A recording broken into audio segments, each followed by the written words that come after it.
SVR IES Academy welcomes you to the Current Affairs online video lecture. Our website is comeonindia.com. In this newspaper analysis video lecture, we will discuss so many important topics which are useful for the prelims and mains examination. Today's date is 13th May 2017. Let's discuss the important articles published in the different newspapers today.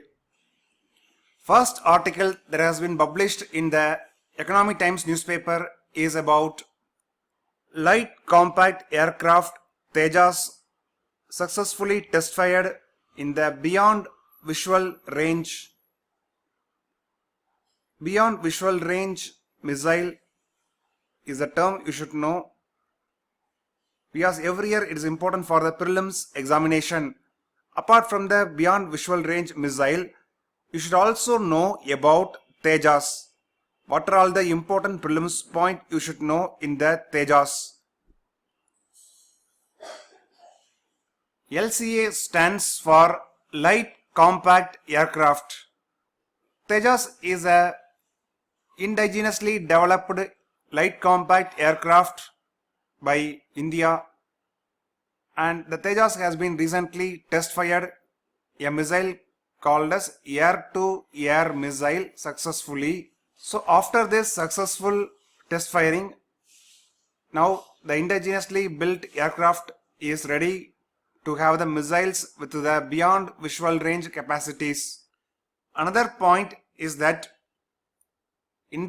interim test range is located in the Chandipur.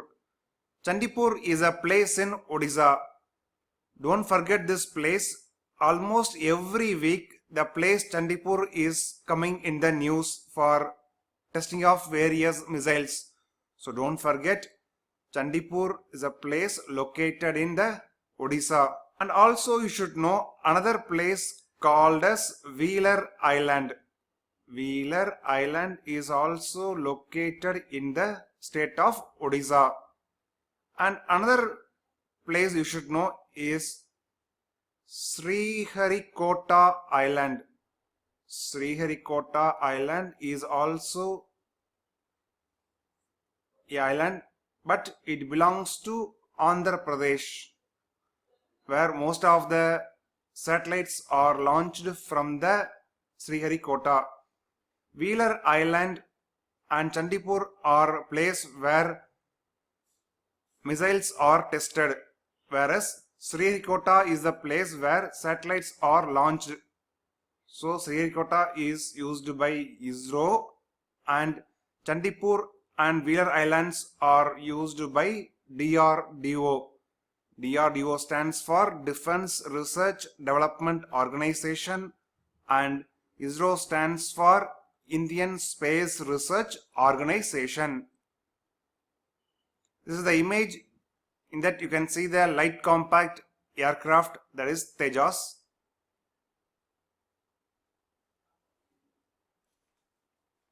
What is the main objective of this test? So the main objective of the light compact aircraft Tejas and its recent missile test is to assess the integration of the Terbi Beyond Visual Range missile, because integrating the Terbi Beyond Visual Range missile with the Tejas is very important, so that Tejas will become more deadly to the enemy forces. In this background, you should know what is Derby firing. Derby firing is an important step for clearing the beyond visual range capabilities on the light compact aircraft. Shortly, as you know, DRDO produced light compact aircraft, that is Tejas. Now aircraft is ready. Now we have to integrate aircraft with the beyond visual range missile. How we come to know whether the beyond visual range missile is successfully integrated or not? For that, a final test is that the final test name is called as Derby firing. If Derby firing is undertaken successfully, means then light compact aircraft is ready for the final operational clearance with the beyond visual range capabilities. So in this topic, revise each and every important point like Therby firing and also about light compact aircraft. To get the complete picture about Tejas, visit our website commandindia.com, where we provided more than 1000 plus online lectures for the IAS 2018 examination.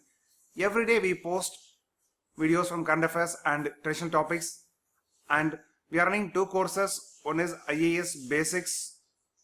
Under this, the cost of the course is only 9,950 rupees, which includes entire prelims videos, entire mains online videos and daily current affairs videos.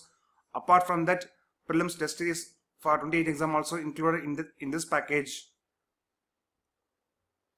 Now let's discuss the second article that has been published in the Times of India newspaper is about India owes Sri Lanka and seeks to check China with the Colombo Kashi flight.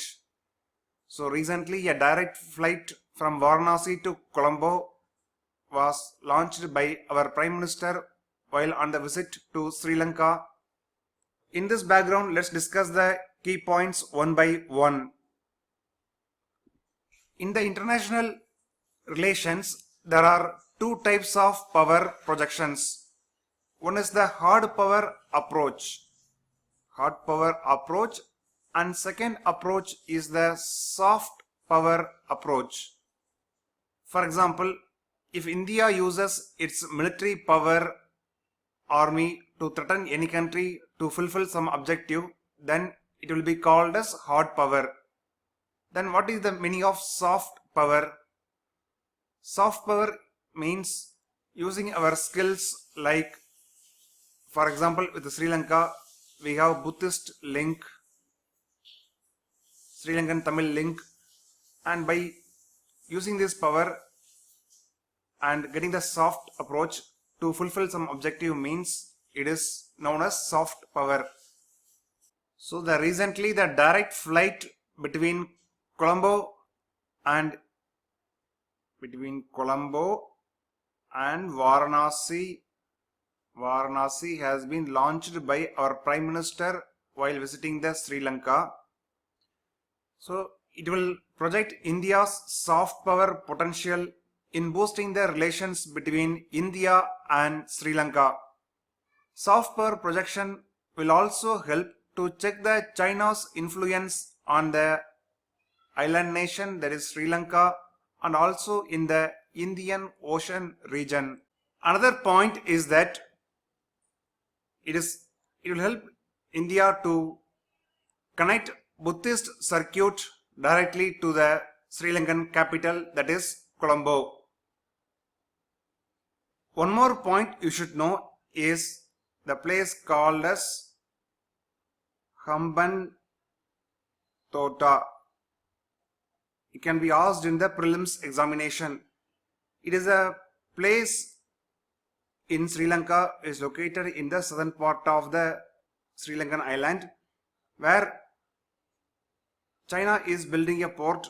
The port is called as Hambantota port, and China is providing fund support to the Sri Lankan government to build this port, and because of the high interest rate, Sri Lanka was unable to pay the interest, and recently the nearly 80% of the share went to the Chinese company who construct this project. Most of the neighboring countries of India which are borrowed money from the China are facing the debt problem because of the high interest rate that China charges. Let's discuss the importance of direct flight between Varanasi and Colombo. We already discussed about Hambantota port in Sri Lanka, and the Varanasi and neighboring regions are Buddhist centers where Buddhism flourished, and Buddhism is one of the religion mainly followed in the Sri Lanka. So connecting the Buddhist center along with the place where most of the people follow Buddhism, will help to achieve soft power projection of India. There are some benefits apart from the soft power projection. So people from Sri Lanka can reach the Buddhist centers directly without wasting their time. If there is no direct flight, means Sri Lankan peoples have to reach the Chennai airport. From there, they have to reach the Lucknow airport. From there, they have to reach the Varanasi and neighboring places. If direct flight connect is there, means the people can save that time. And direct flight also increase the flow of Hindu pilgrims to Sri Lanka to visit the places that are associated with the Ramayana age. So it's a win-to-win situation for both the nations. Now let's discuss the previous history, that Sri Lanka's tilt towards Beijing. When Rajapaksa was the president of Sri Lanka, he was following the pro-China policy and tilted more towards China for the aid. The reason is simple, because under the Mahinda Rajapaksa government, it defeated the LTTE in 2009. But in that war, many innocent peoples are also killed. So that was condemned by India and other Western countries, and United Nations Human Rights Commission often asks for the international investigation into the crimes. That's why Mahinda Rajapaksa tilted more towards China, because China never condemned the sufferings by the innocent people, and China also provide huge amount as aid, but generally the amount has somewhat higher interest rate and it has many conditionalities. But in the recently held presidential election, Mahinda Rajapaksa was defeated and Sirisena became the new president of Sri Lanka, and he changed the policy that followed by the Mahinda Rajapaksa and became more pro-India. In this background, India also announced so much aid, and the recent visit by the Prime Minister of India is the second visit in the last 2 years to the Sri Lankan nation. Another development also you should know, when Prime Minister visited Sri Lanka, Chinese submarine asked Sri Lanka to allow its submarine to dock at the Hambantota port. But Sri Lanka refused to give permission for the Chinese submarine. It is widely considered as a setback to Chinese. Then submarine was heading to port in the Pakistan called as Godar port. It was constructed by China as a part of China-Pakistan Economic Corridor project. China-Pakistan Economic Corridor project is a part of One Road, One Belt initiative of China. One Road, One Belt initiative of China. If you know the history, Buddhism is widely followed in the countries like Sri Lanka and Southeast Asian nations, and also in the Tibet. Apart from India, China also projecting its soft power through Buddhism. In India, there are many sites which are linked to the life of Buddha, like Sarnath is one place and Bodh Gaya is the other place in Bihar and Uttar Pradesh. So it gives credible link to the India's Buddhist traditions, whereas China also projects that it has Buddhist links, but its appeal suffers because of the history of anti-religious policies followed by China. Also, its economic aid has many conditions. So let's prepare well on the India-Sri Lanka relations, India-China relations, Buddhism as a soft power approach. These are the important areas where you can get a mains question in GS paper 2. So let's prepare well. To get the video lectures for GS paper 2, visit our website comeonindia.com. Next topic that has been published in the Times of India newspaper is about now each block to get generic medicine store. Each block will get generic medicine store. So the recent notification says that in each and every block, low cost Jan Azadi stores will be opened. Remember, Jan Azadi stores will be opened in each and every block. What is the purpose? As you know, when we get illness or disease, we used to go to doctors, and after doing some tests, doctors will prescribe medicines, and simply we go to the pharmacy and we are purchasing the medicines. And sometimes we blame why the medicines are so costly. But commonly we don't think much about it. Medicines sold in the pharmacy has two types. One is the branded medicines, one is the generic medicines. There is the accusation that many doctors used to prescribe only the branded medicines that cost very high. Generic medicines are the one which cost less, but also efficacy effect is same equal to the branded medicines, but the cost is low. There is allegations that doctors have a link to the pharmaceutical companies, and by the link they only prescribe the branded medicines of that particular company. In that background, poor people were suffering a lot because of the high cost of medicine. According to the various reports, out of the total poverty, if poverty you consider as 100%, nearly more than 1/3 of the people becomes poor because of the overspending for the health. So the health expenditure is one of the major reason why many people are still in the BPL category. BPL category means below poverty line category. So the initiative by Government of India is really good one to open the Jan Azadi stores. So the objective of the Jan Azadi stores is simple: to sell only the low priced generic medicines in that stores. So now the stores will be opened in each and every block.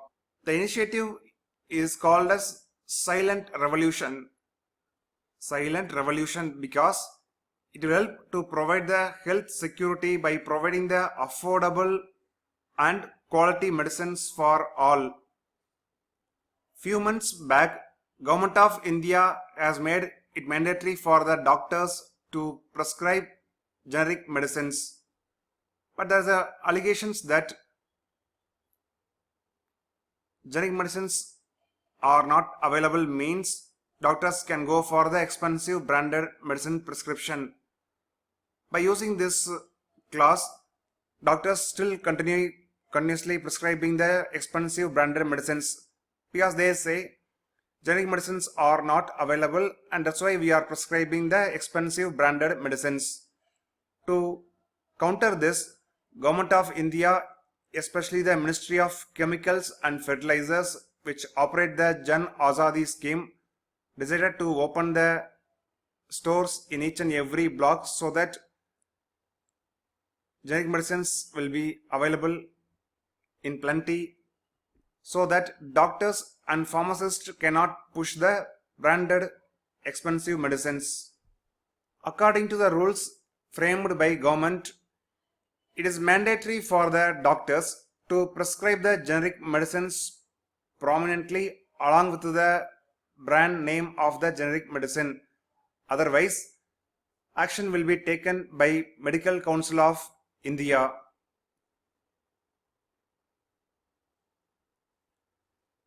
And there is an act you should know for the exam is Drugs and Cosmetics Act is often coming in the news, and in our website we have already provided a separate video on this topic. Recently, Government of India has proposed to make changes to the Drugs and Cosmetics Act. What is the purpose of the changes to this act? The purpose is to create the scope for chemists to substitute the medicines prescribed by doctors. For example, if doctors prescribe branded medicine, means after changes are made, pharmacist or chemist can give the generic medicines which have equal effect of branded medicine. And another proposal is that to make it legally binding on both doctors and pharmacists to sell generic medicine. Once the changes to the Drugs and Cosmetics Act becomes operational, then it will be mandatory for both doctors and pharmacists to sell generic medicine. Now let's discuss shortly about Jan Azadi Kendras. Jan Azadi Kendras are established by Ministry of Railways. So let's prepare well on the Jan Azadi stores and what are all the steps taken by Government of India to make the drugs affordable. To get the complete video lecture on this topic, visit our website comeonindia.com. Now let's discuss about another article that has been published in the Times of India newspaper is about Aadhaar not mandatory for PAN card in Assam and Jammu and Kashmir. As already you know, Government of India has made Aadhaar mandatory for getting the PAN card. Now in the recent notification, Government of India has given the exemption list to this rule. So according to that, Assam and Jammu and Kashmir are exempted from this rules.